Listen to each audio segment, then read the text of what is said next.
Hello everyone, I'm Xyza Cruz Bacani. I'm a Filipina and I'm a freelance photographer now.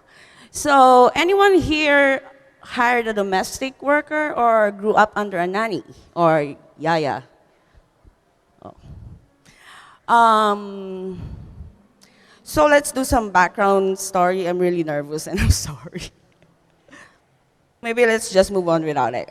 So as you can see, I'm now a photographer. So let's go back to when I was young.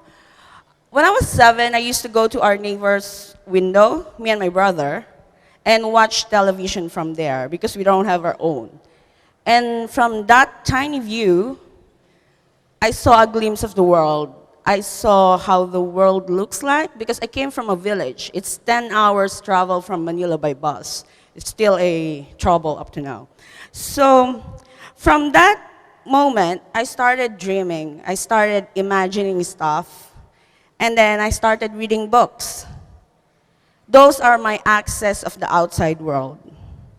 That year, my mom left us and came to Hong Kong to work as a domestic worker. I was forced to grow up at 7. I became my siblings' mother. I stopped playing, but it didn't stop me from imagining stuff or using my brain to dream about things that I want to do when I grow up. At the age of 12, we were able to buy our own television. And the more I watch, the more I imagine. From that moment on, I started to know what I really want to do. I want to be a painter.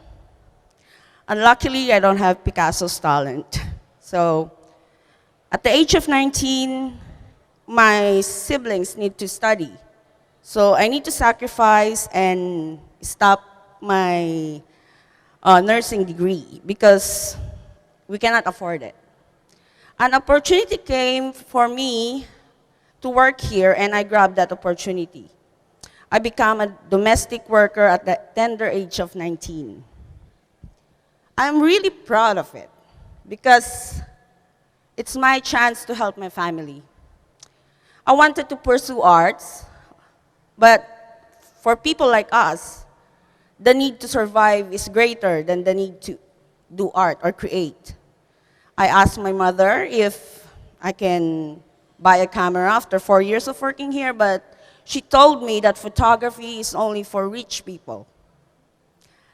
It kind of disappointed me, but it didn't stop me. I'm actually very stubborn, so I asked my boss for a loan to buy my own camera.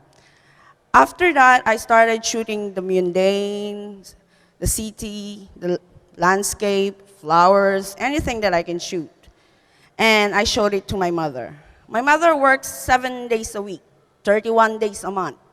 So she never really see how Hong Kong looks like. I become her eye of Hong Kong. It makes me happy when I see her look at the images. And somehow that helps her go out, or it makes her see how Hong Kong works. I got discovered last year by New York Times, and that taste of validation from other people didn't really stop me and made me relax. It made me pursue more or shoot more. I discipline myself by shooting daily. If there's one thing that I can advise to young photographers or even the old ones that is really interested in photography, it is shoot more, and shoot even though you don't feel like it. Oh, I'm becoming boring because I'm talking about photography. So, after New York Times, I got connected to Bethune House Shelter. From that, it opened my eyes to the abuse that domestic workers like me experience here in Hong Kong. I found my purpose in life. For me, one of the greatest thing about living is finding your purpose. Most of us just go to work, live, shop, buy things that we don't even need, but we just buy just because we need to impress people that we don't even like.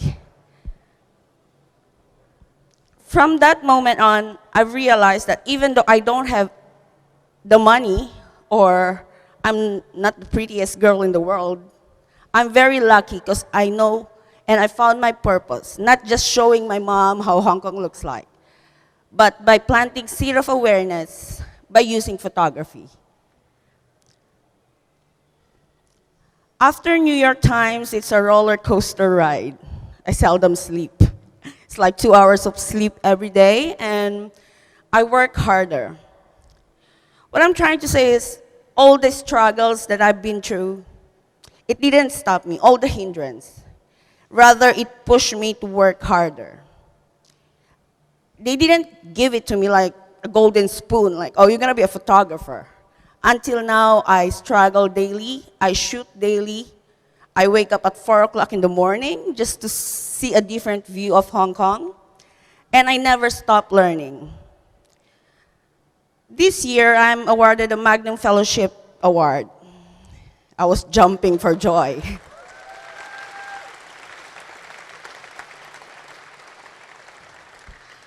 I honestly owe that to Bethune House and the domestic workers that I shoot. Because from them, I was able to shoot their honest portraits because they can relate to me more. I'm one of them. I was given the chance to tell our story, their story, to a wider audience. Because for me, those unheard stories behind closed doors of Hong Kong deserve a wider audience. And everyone needs to know those stories.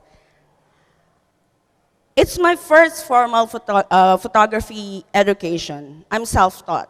I cannot afford workshops. It's very expensive. So I learned through free education via internet and by reading free magazines. It's the dedication for me that bring me or get me all this stuff that is happening to me. Sometimes I feel kind of a bit upset when people tell me that you're very lucky because you get the award, or you've been awarded this, or you've been discovered. For me, it's always 99% hard work and 1% of luck. Because if I don't shoot daily, I don't spend my time in Bethune House volunteering, I won't be able to get these images. And I shoot for my soul using street photography. I'm actually a very boring person. I don't go out partying, I don't go shopping. When I want to relax, I shoot. When I want to talk to people, I shoot. My life revolves around photography, and sometimes people tell me, why don't you just go and relax? And I was like, I'm relaxing. When I'm out shooting, I'm free. I stop worrying about my family. I stop worrying about, can we survive the next month, or do I have any income the next month? Because being a freelancer is really hard. I can feel it right now because I don't have the stable income, unlike before. I'm supposed to have a very nice speech that I wrote last night, but it all gets jumbled. So I hope you understand me, what I'm trying to say, and I'm really grateful for this opportunity to become a TED Talk speaker. From a domestic worker to a Magnum Fellow, and now I'm here in front of you, shaking.